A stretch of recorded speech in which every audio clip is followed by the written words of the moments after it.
And off he went. While he was swimming in the lake, he came across a wedge of swans. Because he was one of them now, they took him along. Ugly Duckling was travelling in joy with the swans. A boy at the lake shore yelled out to his friends when he saw the swans. Hey, look at the young one! All the way back! Must be the most beautiful swan I've seen!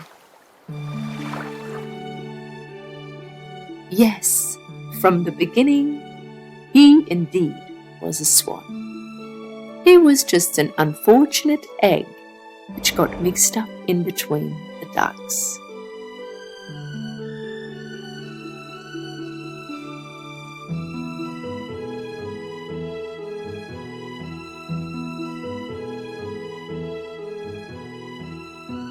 But now he was with his real family.